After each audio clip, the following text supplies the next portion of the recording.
mes contenus sur Sunugal ca kanam que on a toujours eu une police meurtrière au Sénégal et c'est la vérité.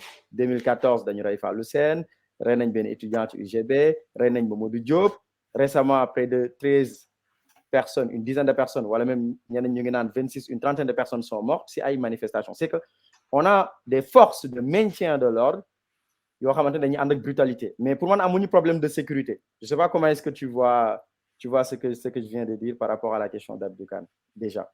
Waaw, en fait, bu ñu considérer territoire sénégalais bi yëpp nga xam ne Casamance ci la bokk. Donc loolu tamit problème de sécurité la. Parce que comme ni ma la ko waxee man doon naa dem Casamance di gis sécurité bi ni mu ñàkkee foofu parce que dafa am ay checkpoint boo fa demee bala ngay jàll il faut militaires yi laajte sa carte d'identité nga gaare sa oto ñu fouiller ko ñu soog la bàyyi nga jàll te foofu fu amul dëkk bu amul problème de sécurité comme beneen côté bi Dakar loolu amu fa tu vois donc Casamance loolu mu ngi fa c'est un conflit nag de basse intensité mooy moins de 1000 morts par an tu vois day toog ba si yàgg mu yëngatu toog ba si yàgg mu normal mais ba léegi am na ñoo xam ne des fois ce sont des groupes incontrôlables yoo xam ne dañuy ñëw def des fois exaction ci population yi des fois ñu dem ci champs yi aussi fekk nit ñi di bay ñu jël seen bay parce que dañu bëgg lu ñu dundee ci maki bi ñu jël seen récolte yóbbu ko pël yi aussi dañuy ñaxtu foofu parce que ñoom dañu am ay jur seen jur yi yenn say waa MFDC dañ koy jël di ko yóbbu xam naa dañ koy dundee yenn saa aussi pël yi ay commerçant lañ dañu ay boutique yenn saa dañuy ñaxtu ne ñu dañuy ñëw toj seen boutique jël li fa nekk yóbbu ko donc foofu am na problème de sécurité peut-être li ñu sori Dakar moo tax ñu dëkk Dakar duñ ko sentir mais ña fa dëkk am nañ problème de circulation pour mën a dem ci seen tool yi pour mën a def seen activité économique te loolu war nañ ci dox ay jéego jaarale ko ci négociation ba nga xam ne que jàmm dina mën a dellu si ci Casamance ñu mën a développer Casamance ak potentiel bi nga xam ne moom la am li nga wax nag aussi ci maintien de l'ordre bi loolu constaté nañ ko parce que dafa mel ni j'ai du mal à faire la différence wax dëgg j'ai du mal à faire la différence ak dañoo amuñu problème de sécurité problème de maintien de l'ordre parce que pour moi le maintien de l'ordre ça fait partie de la sécurité quoi. Mais pourquoi je dis ça parce que pour moi amuñu problème sécuritaire ce qui se passe au Mali ce qui se passe au Burkina ce qui se passe quelquefois au Nigeria avec des explosions avec des niveaux de sécurité différents. Le conflit de basse intensité ñun noonu lañ koy waxee suñu jargon. Tu vois, ça c'est un problème sécuritaire. C'est que vu les autres pays de l'Afrique de l'Ouest ce sont des problèmes sécuritaires. Le Tchad, la Libye, ce sont des problèmes sécuritaires. Quand je dis maintien de l'ordre, ça n'a rien à voir. Maintien de l'ordre, c'est que si bir Sénégal, c'est entre des Sénégalais, entre des policiers sénégalais, policiers et des gendarmes sénégalais. C'est-à-dire yow li nga xalaat mooy luy sécurité, c'est quelque chose, disons, qui peut non. Ce que je veux dire, c'est sécurité venant de l'extérieur, je comprends pas. Oui, clairement. C'est ce que je veux dire. Mais le problème de la Casamance, si on prend le problème de la Casamance là, mais c'est un problème interne sénégalais, donc pourquoi on a sécurité? Non, mais ce qui se passe en Casamance, comme M. Sidibé waxé, c'est à un niveau très très bas. C'est-à-dire que des fois, mën nga ñëw Sénégal ba génn Sénégal xamoo ne Casamance dafa am problème. Wala Sénégal dafa am benn partie boo xam ne dañu am problème. Donc amuñu en tout cas man d'après ma modeste réflexion amuñu un problème sécuritaire. Parce que mi ngi wax sànq ne il faut peut-être que ñu am benn stabilité, benn sécurité pour qu'ay investisseurs ñëw voilà qu'on puisse capter les investissements directs étrangers, ce qu'on appelle les ES. Et c'est là où je dis nous on n'a pas, en tout cas de mon point de vue, après il pourra y revenir, on n'a pas un problème sécuritaire au Sénégal. Sénégal do dégâts explosion. Mais à mon avis, les événements qu'il y a eu en mars et très récemment là au Sénégal. Ouais. C'est pas des événements qui peuvent faire fuir des investisseurs? Ça dépend. Parce que nous, c'est à des niveaux disparates. Si c'est dans 20 ans. Et que en termes de chronologie, tu l'as dans le temps de façon très continue. Ça s'est passé combien de fois au Sénégal? Les xew au Sénégal, 24 heures, 48 heures, là. Hier, 72 heures maximum. On n'en parle plus. C'est pas la même chose au Mali, c'est pas la même chose au Burkina, c'est pas la même chose au Niger, c'est pas la même chose au Tchad. Où vous voyez l'armée qui sort, Sénégal, quand il y a l'armée génn di dem di jàmmarloo ak ay groupes extrémistes et terroristes à la limite. Il n'y en a pas au Sénégal. Bon. Allez-y, monsieur Sidibé, si vous voulez apporter des éléments par rapport à ça. Professeur, gis nga suñu émission bi nu mu neexee de xam nga. Après dañuy bàyyi ci biir di xuloo suñu biir quoi. Non, il faut moom ay contradiction pour débat mën a avancer. Ouais. Et day tax nit ñi ku nekk gën a clarifier sa position.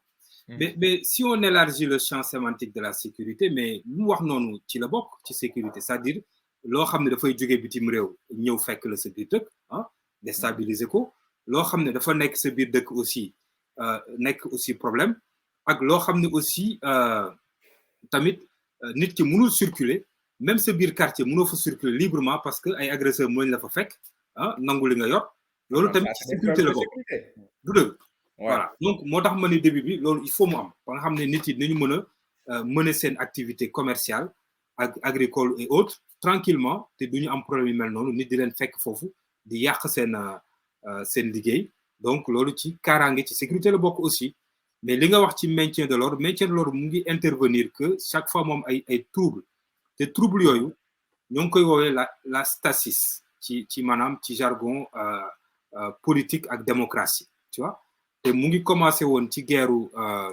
Athènes ak Sparte ci boobu la ñu commencé utiliser terme boobu mooy ay division ay faction yu am ci biir démocratie yi des fois di yëngatu yu mel comme yi fi amoon tu vois nga xam ne état dafa am défi wu maintenir de l'ordre pour que yooyu mën a bañ a amati wala mu raar voilà mais mënul ñàkk ci biir démocratie parce que boo seetloo États-Unis démocratie bu mag la mais am na fa bi ci problème George Floyd bi France ici aussi démocratie la mais am na fi aussi ci les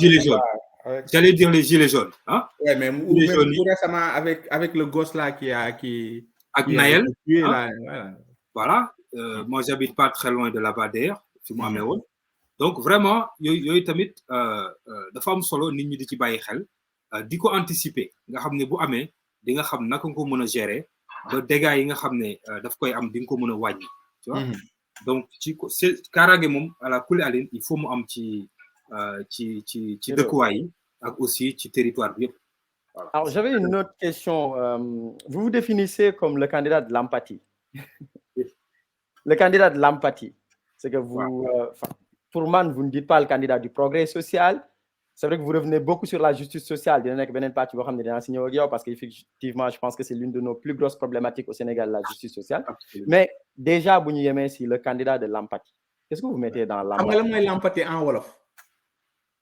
Yërmande peut-être yërmande très bien donc yërmande boobu mu ngi commencer ci d'abord nga xam nit ki comprendre ko nekk ci place am voilà xool lu muy dund nga xool ne yow bu doon yow yaa koy dund naka lay mel ci yow loolu boo ko defee rek di nga am xolu dimbali nit ki tu vois voilà xolu yërmande daal absolument te dafa mel ne suñu homme politique yenn yi loolu duñ ko def dañuy nekk rek ci seeni villa dorée di dund seen dund di nga gis sax yenn saay kenn dañ koy fal maire ci benn gox bu défavorisé mais du fa dëkk dafay dem am kër ay Almadi wala feneen léegi moom bureau moo fa nekk bu ñëwee fa lay liggéey ci maire bi dem ñibbi dem fanaani foofu bàyyi fa kenn mu koy wax lu fay xew yenn saay te kooku lu mu koy wax du ko wax yëpp day segg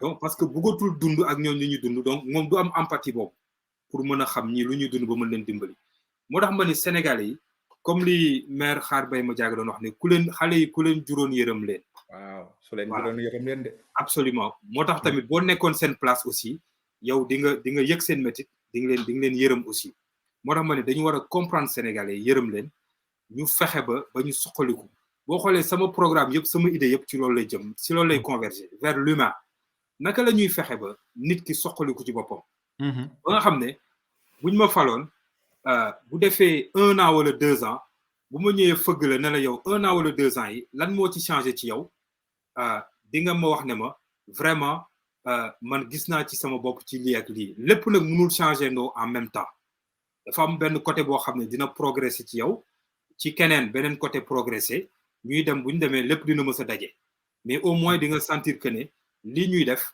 yaa ngi ciy gis sa bopp te bu yàggee di nga ci gën a gis sa bopp tu vois donc loolu moo waral ma ne man maay candidat de l'empathie man maa comprendre Sénégalais yi man maa am yërmande ci Sénégalais yi man maa yéene génne Sénégalais yi ci ndóol bi ñu nekk pour mën a am dund bu gën a baax. gis nga Binta lu mu wax. Binta am na benn commentaire bi nee na monsieur Sidibé. waaw faire une campagne nécessite de se faire connaître aussi des 17 millions de Sénégalais. Quand est-ce que vous comptez rentrer dans le pays que vous souhaitez diriger? Pour rappel, on est à 8 mois des élections présidentielles. waaw mais moom dafa xamul ne man personnellement dama décider parce que dama koy assumer fii la ma yàlla indi ma fii liggéey. ndax wax naa leen début bi doon naa liggéey Sénégal avant ma doon am liggéey ma dugal suma inscription préinscription ñu nangu ko. ma am suma liggéey ma ne ndax damay toog continuer sama liggéey ndax damay ñëw fii ñu digal ma ne ma comme lii taxaw na demal xëy na kenn xamul lu muy nekk. loolu mooy suma destin ma ñëw fii jàng fii tamit avant bi ma paree liggéey bi ma paree jàng pardon dem naa wuti liggéey Sénégal joxuñu ma ko ma ñibbisiwaat fii ñu jox ma liggéey bi donc loolu mooy wane ni vraiment man fii la ma yàlla cëralee ma toog fi. mais du ma gëj Sénégal parce que décembre été daaw vacances yi maa ngi woon Sénégal décembre maa ngi woon Sénégal février maa ngi woon Sénégal mois avril maa ngi woon Sénégal tu vois. waaw donc du ma fa gëj. te tey nii dama liggéey ba wàcc maa ngi wàcc 19h ma agsi suma kër 20h. ma ñëw def seen émission à 22h.